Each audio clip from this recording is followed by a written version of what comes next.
هكلمك فيه عن شويه نصايح كده او تيبس تعمليها وانتي بتبني الاوتفيت بتاعك، تسهل عليكي الموضوع الصبح لو انتي عايزه تعملي اوتفيت سريع او لسه مش محضره في دماغك هتلبسي ايه. من 7 ل 8 نصايح كده هكلمك فيهم، وعدك ان هم هيفرقوا معاكي جدا وانتي بتبني الاوتفيت بتاعك من ناحيه ان هو يبقى شيك وسريع و يكون حلو في كل الاوقات يعني. هاي جايز واتساب، انا مثلا بعمل فيديوز عن ازاي نبني دولابنا صح، وازاي نلبس لو احنا بتيت، وازاي نلاقي الستايل بتاعنا، وعن الهدوم المستعمله، عن اي حاجه ليها علاقه بالفاشن عموما. فلو انتم مهتمين كملوا الفيديو. حاجه اكلمك فيها ان انت يكون عندك فورمولاز كده للشكل الخارجي اللي انت عايزه تلبسيه. بمعنى انا دايما عندي فورمولاز كده للاوتفيت لما باجي ابنيه لشكلها الخارجي. يعني انا مؤخرا بحب ان انا البس الحاجه تكون لوز من فوق ولوز من تحت، اللي هو مش اوفر سايز بس هي مريحه شويه في المقاس. ان الشكل الخارجي للاوتفيت بتاعي ان هو ريلاكسد كده ومريح، بحس ان دوت سريع بالنسبه لي وعملي اكتر وانا نازله الشغل، لان انا بلف ياما وانا بعمل شغلي.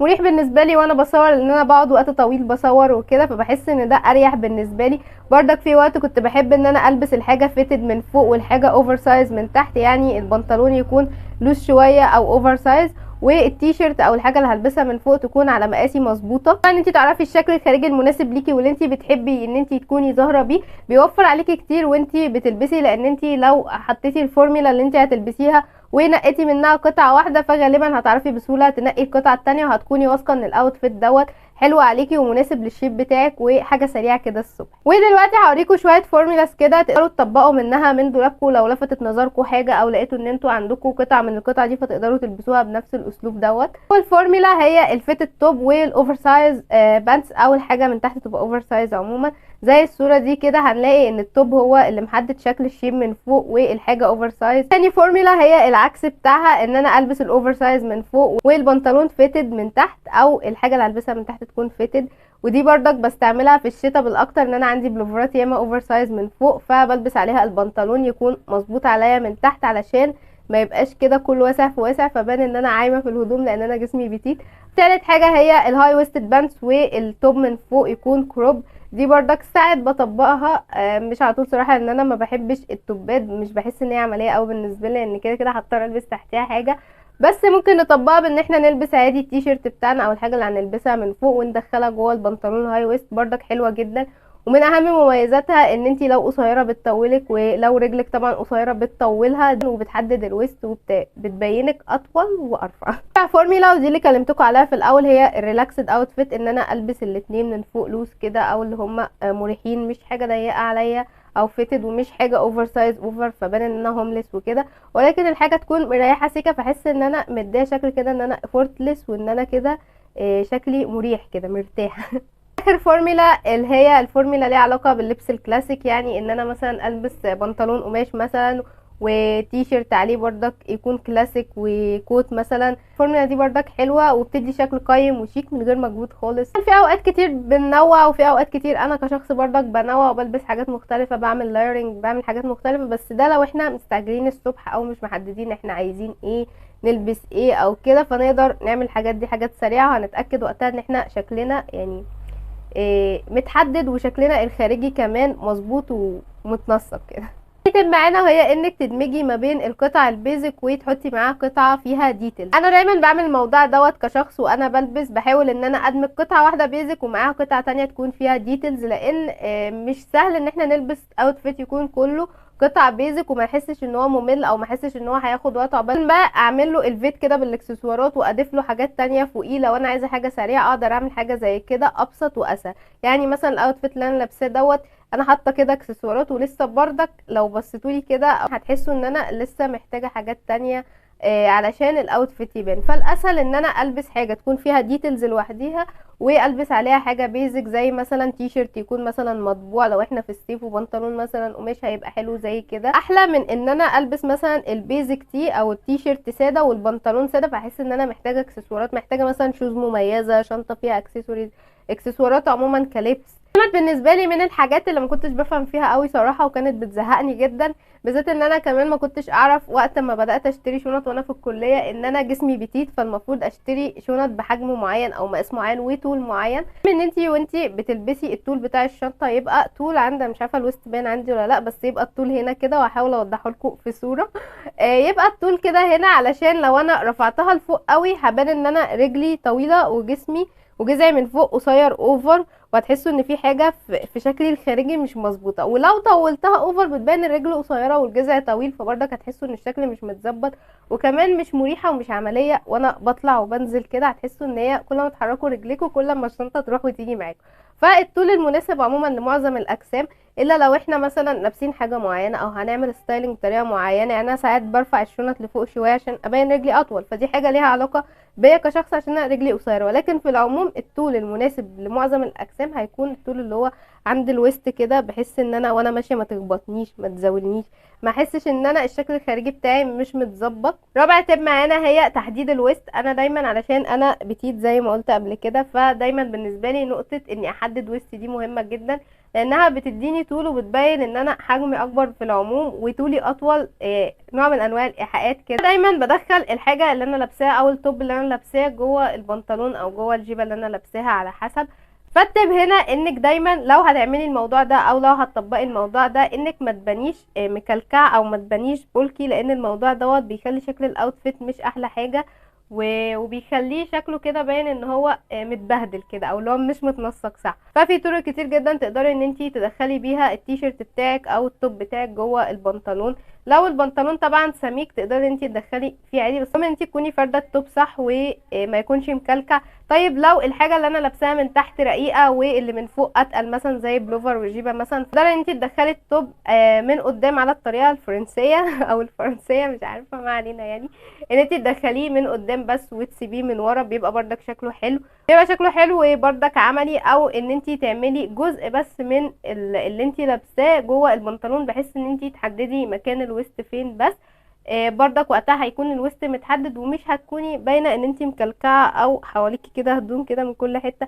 بحس ان انا بشوف حد كده بحس ان انا عايزه اوقفه كده واعدل له هدومي، مش عارفه ليه. الموضوع بيزاولني جدا اصلا، بيزاولني بردك كشخص. واخر حاجه بردك ممكن اضيفها ان انا بعملها على طول بردك بشبك الحاجه لو هي اوفر سايز جدا وطويله بدخلها بحاول اشبكها جوه البرا او جوه الطوب اللي انا لابساه من تحت. بردك بتفرق معايا جدا، لان انا ما بحبش حاجه تكون مكلكعه في الجزء ده، لان اصلا منطقه الوسط عندي اعرض حاجه في جسمي، فان انا احط حواليها هدوم ده هيكلكعها زياده ويبينها بوزن اكبر.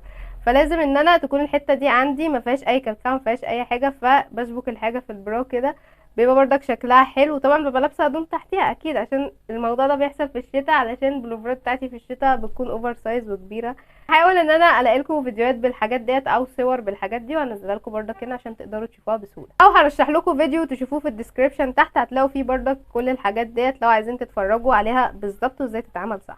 ستيب معانا ودي ناس كتير بتفوتها، وبرضو انا من ضمنهم. انا طول عمري شغاله في الاكسسوارات وما كنتش بلبسها لانها كانت قدامي اغلب الوقت، ولكن بعد كده اكتشفت ان انا لازم البس علشان طبعا انا بشتغل فيهم فوجه للموضوع. وبعدين لما دخلت في مجال الفاشن وبدات اقرا في الموضوع وكده وبدات اطبق، طبعا اكتشفت ان الاكسسوارات من الحاجات المهمه جدا، وطبعا اللي بتفرق في الاوتفيت وبتديله شكل. يعني انا مثلا لو قلعت كل الحاجات ديت زي احس ان انا الاوتفيت بتاعي اللي هو مضلم كده ناقصه حاجات او اللي هو مش كامل. فالاكسسوارات دايما بتكمل الاوتفيت وعندها قدره رهيبه ان هي تغير الحاجه من ان احنا نلبسها الصبح ان احنا نلبسها بالليل. دلوقتي وقت ان انا افكرك، لو عجبك الفيديو ده وحابه تنضمي للعيله اللي لسه مبنيه، في العيله دي بنهتم بمشاكلنا في الفاشن وازاي نحلها وازاي نبقى شيك بس اون بادجت.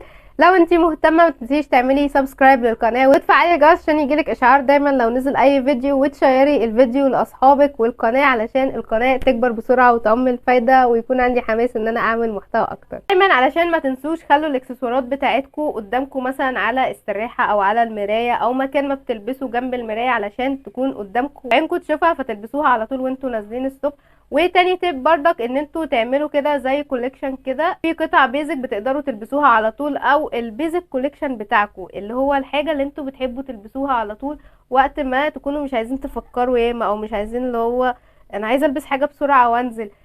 ده بالنسبه لي بيتمثل في الحلق اللي انا لابساه ده. انا بحب الحلق ده جدا، وبحس اللي هو بالنسبه لي بيفرق في شكل وشي وبيفرق وانا لابسه، عشان انا اغلب الوقت بلبس حاجات بيزك، فبيفرق معايا عشان كبير وباين. والسلسله دي برضك بحبها جدا. ساعات بغير بان انا مثلا اضيف سلسله فيها حرفي، او اضيف سلسله فيها اسمي. ساعات بضيف سلسله فراشه كده زي كده. وطبعا الخواتم والاساور برضك بتفرق. حاولوا ان انتوا دايما تعملوا دمج ما بين قطع صغيرة وقطع كبيرة. زي مثلا الخاتم ده كبير والخاتم ده اصغر، زي كده برضك الصور هنزلها لكم عشان تبقى واضحة اكتر. زي مثلا السلسلة دي ساعات بلبسها مع سلسلة رفيعة. كل الحاجات دي بتخلي الستايل بتاعكم شكله احلى، وشكلكم متهندم، وشكلكم شيك، وانتوا مش عاملين مجهود كبير. يعني حاجات بسيطة كده وتاتشات بسيطة. برضك من الحاجات الحلوة تقدروا تضيفوها في الاكسسوارات بتاعتكم، الاكسسوارات اللي تعبر عنكم، زي مثلا حاجة ليها علاقة باسمكم وحرفكم، رمز بتحبوه، شيء بتحبوه. يعني انا دايما بحب الاكسسوارات الكيوت، فتلاقوني دايما لابسه فراشات، لابسه مش عارفه حاجات كده فيها حاجات مختلفه. مثلا برضك اضافه اللولي بتخلي شكل الاكسسوارات شكلها شيك واقيم، لان اللولي يعتبر اضافه قيمه كده. سادس نقطه بقى او سادس تيب هنتكلم فيها عن الخواتم والاساور. انا مش لابسه النهارده حاجات ياما، ان انا حاجتي مش لاقياها، ساعات بقلعها وبركنها في حته. ولكن انا مؤخرا بقيت احب ان انا اضيف حاجات في ايدي وخواتم. بقيت احس مؤخرا ان الخواتم والاساور او الغوايش او اي حاجه عموما بتلبس في الايد من الحاجات اللي بتفرق، بالذات في الهدوم الصيفي. لان طبعا ساعات بنلبس الحاجات تبقى تلت، ساعات بنلبسها كم، او حاجات بسيطه اقدر اضيف فوقيها حاجه، فبتفرق في شكل الاوتفيت. بالذات في الصيف، ممكن في الشتاء الموضوع مش باين قوي غير في الخواتم. تاني حاجه، ودي طبعا كل الناس لاحظتها فيا، ان انا اغلب الوقت شخص بيتكلم بايده. فحاجه حلوه ان الواحد يبقى لابس حاجه كده ويتكلم في ايده كده تلفت النظر يعني. مش عارفه، حاجه اللي هي كده نوع من انواع مش عارف. خواتم والبريسلتس من الحاجات اللي احنا بنقدر نشوفها واحنا بنتحرك، فحاجه حلوه ان احنا نحس ان احنا طول الوقت كده شكل ايدينا حلو ومتهندم كده وشكله عارفين اللي هو كده لما تحطوا نوع مانيكير كده او شكل مانيكير جديد، فتحسوا ان طول الوقت عايزين تعملوا كده. فهو الموضوع عامل زي كده. غير الحلقان وغير السلاسل احنا مش بنشوفها، بس اللي قدامنا هو اللي بيشوفها. يعني مش بنشوفها غير لما نبص في المرايه. فحلو ان احنا نهتم برضك بحاجة احنا بنشوفها احنا عشان نفسنا. سابع تب معانا، ودي ليها علاقة بالشوزات شوية. انا الاول او اول ما بدأت عموما برضك ان انا ابني دولابي والحوارات دي كلها، كان عندي مشكلة دايما في الشوزات. انا برضك ما كنتش بعرف اشتريها صح، ما كنتش بفهم فيها. هسيب لكم فيديوهات ليها علاقة بالكلام دوت واللك على الحوار دوت. ولكن المهم ان كنت دايما ببني الاوتفيت ويبقى حلو وعجبني وكل حاجه، بس اجي اضيف الشوز احس ان هي مش حلوه، خلت الاوتفيت شكله كله وحش. لا اما انا مش لاقي حاجه اصلا البسها عليه ومش لاقي حاجه تكمله. فكان حل الموضوع ده او ابسط حل بالنسبه لي للموضوع ده ان احنا نجيب قطع تكون بيزك بالنسبه للشوزات. يعني مثلا لو هجيب سنيكر ابيض، ان انا اجيب سنيكر ابيض ساده كله، ماليش دعوه بقى هو نازل فيه الوان، ماليش دعوه هو نازل فيه كليبسات، نازل فيه حبلين. كل الحاجات دي انا جربتها وجبتها وما كانتش عمليه بالنسبه لي. لما السنيكر الابيض مثلا لما اجيب السنيكر ابيض شانكي ساده ما فيهوش اي حاجه خالص، اي حاجه خالص، علشان لما البسه على اي حاجه ما احسش اللي هو اصلك اللون دوت مش رايق، او اصلك مش عارفه فيه رسمه، او اصلك ده ايه كلاسيك وانا مش عارفه لابسه ايه. فكل الحاجات ديت بتفرق معاكي وانتي بتبني الاوتفيت بتاعك. وتاني حاجه ان انتي تجيبي الشوز، حتى لو شوز واحده بس تكون مناسبه للقطع اللي عندك، وقتها تقدري تمشيها على اكبر عدد من الاوتفيت. طبعا لو انتي بيتيت فركزي ان انتي تجيبي القطع اللي من تحت او الشوزات. لو لقيتي قطع بيج قريبه للتون بتاعك هتبقى حلوه جدا، لانها هتديكي طول. لو انتي مثلا لابسه بنطلون اسود، ف مثلا لابسه بنطلون اسود، فتقدري ان انتي تضيفي الشوز سودا على اساس ان هي تعمل امتداد كده، فتبين الرجل شكلها اطول. برضك التبس دي حلوه جدا وسريعه الصبح لو انتي برضك مش عارفه تلبسي شوزات ايه الصبح مثلا. تاني تب معانا وهي ان احنا نضيف باب اوف كلر. لو حاسين الاوتفيت بتاعنا لسه عايز يتعمل له الفيت او ممل شويه او كده، فتقدري وانتي بتعملي ستايل للقطع بتاعتك ان انتي تضيفي فيها لون. اللون ده ممكن نضيفه بطريقه بسيطه قوي في ان احنا نجيب مثلا حاجه ملونه. ولكن لو انتي شخص مش بيحب ان هو يجيب هدوم ملونه اوفر او مطرقعه اوفر، فتقدري ان انتي تضيفي الموضوع ده في الاكسسوارات، السكارفات، زي الاكسسوارز، زي الشنط، زي الشوزات. يعني مثلا في السكارفات طبعا لو انتي محجبه فتقدري ان انتي تغيري في السكارف بتاعك، تجيبي مثلا مشجر بطريقه معينه، طريقه مختلفه بالنسبه لدولابك، او تجيبيه مثلا في لون مميز كده. لو مثلا انتوا زي حالاتي بشعركم، فانا كانت الحاجه اللي بتفرق معايا جدا في الطقم وانا لابساه او في الاوتفيت وانا بعمله، لو لابسه حاجه بيزك، هي الاشربات لما بربطها كده في الصيف كانت بتفرق معايا جدا. ساعات بردك بضيفه في البنطلون، ساعات بضيفه بردك على فستان، ساعات ممكن اربطه في الشنطه، اللي هو نوع من انواع ان انا حاطه لون كده في الاوتفيت وانا لابساه. ان انت تضيفي بردك الموضوع دوت في الاكسسوارز بتاعتك، زي مثلا الفراشه ديت، الفراشه دي الحجر اللي فيها لونه احمر، تقدري تضيفي ده مثلا في خاتم، في حلقة مثلا. كل الحاجات دي بسيطة وتقدري تضيفيها في الاكسسوارز بتاعتك، بردك بتفرق في الشكل العام. يعني مثلا اكيد السلسلة دي باينة دلوقتي في الاسود اللي انا لابساه.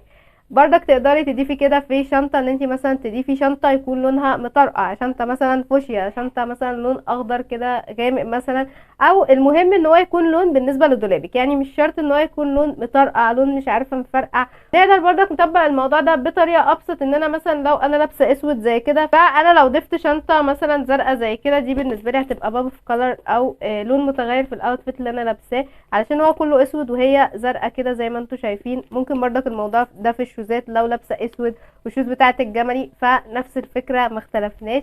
كل الحاجات دي تقدري تطبقيها بسهوله وانتي بتعملي ستايلنج، مش هتاخد وقت معاكي. التيب التاسعه معانا والاخيره هي ان احنا ساعات بنبقى لابسين الاوتفيت بس نبص لنفسنا كده نحس اللي هو ناقصين حاجه، في حاجه ناقصانا، مش عارفه ايه. غالبا الحاجه دي بتبقى اكسسوارات، اللي هي زي الطاقيه، زي الشال مثلا، لو احنا في الشتاء زي النضاره. الحاجات دي بتفرق جدا في شكل الاوتفيت، بتبقى اضافه كده بتفرق في الستايل بتاعنا، وبتدي طابع شخصي كده من شخصيتنا وروحنا احنا. بس كده وصلنا لنهايه الفيديو. دي كل التبس اللي عندي بالنسبه للستايلنج، واحنا بنستايلنج نقدر نطبقها الصبح لو احنا مستعجلين. ممكن تشوفوها ان هي كتير او صعبة لان انا اتكلمت ياما وكده، ولكن هي بسيطة، ولما تتعودوا عليها وتمارسوها هتحسوا ان هي حاجات عادية جدا، ومع الوقت هتعملوها تلقائي. يعني مثلا فكرة ان احنا نلبس الاكسسوارات، انا دلوقتي لما بنزل من غير اكسسواراتي صدفة عشان نسيت او كنت مستعجلة، بحس ان انا لا بجد ناقصني حاجة. سهل الموضوع ان انتوا تتعودوا عليه لما تعملوه كل يوم، او لما تحطوا في دماغكم الموضوع كده وتتدربوا عليه وانتوا بتلبسوا الصبح او انتوا نازلين اي وقت. وبس كده، اتمنى تكونوا استفدتوا. باي.